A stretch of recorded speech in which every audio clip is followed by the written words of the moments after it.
of the KGB, or psychological warfare. What it basically means is to change the perception of reality of every American to such an extent that despite of the abundance of information, no one is able to come to sensible conclusions in the interests of defending themselves, their families, their community, and their country. It's a great brainwashing process which goes very slow, and it's divided in 4 basic stages. The first one being demoralization. It takes from 15 to 20 years to demoralize a nation. Why that many years? Because this is the minimum number of years which requires to educate one generation of students in the country of your enemy, exposed to the ideology of the enemy. In other words, Marxism-Leninism ideology is being pumped into the soft heads of at least 3 generations of American students without being challenged or counterbalanced by the basic values of Americanism, American patriotism. The result you can see.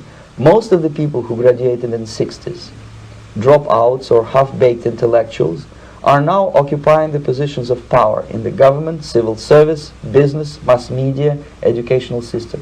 You are stuck with them. You cannot get rid of them. They are contaminated. They are programmed to think and react to certain stimuli in a certain pattern.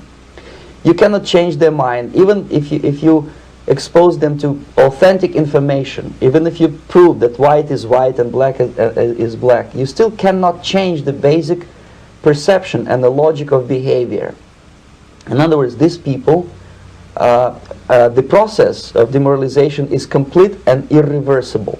To get rid society of these people, you need another 20 or 15 years to educate a new generation of patriotically minded and common sense people who would be acting in favor and in the interests of the United States society.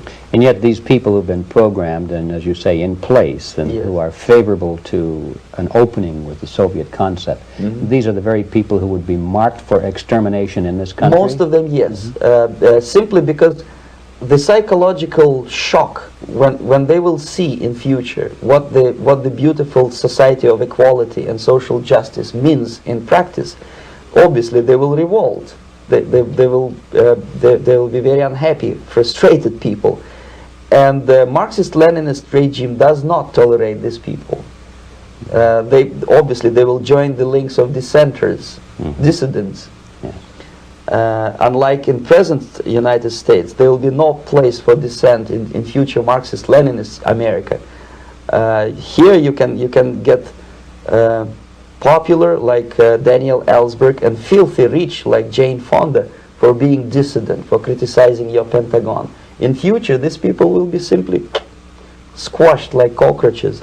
Nobody is going to pay them nothing for their beautiful, noble ideas of equality. This they don't understand, and it will be the greatest shock for them, of course.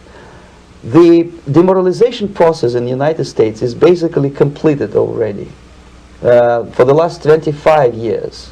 Actually, it's over-fulfilled, because demoralization now reaches such areas where previously not even Comrade Andropov and all his experts would even dream of such a tremendous success.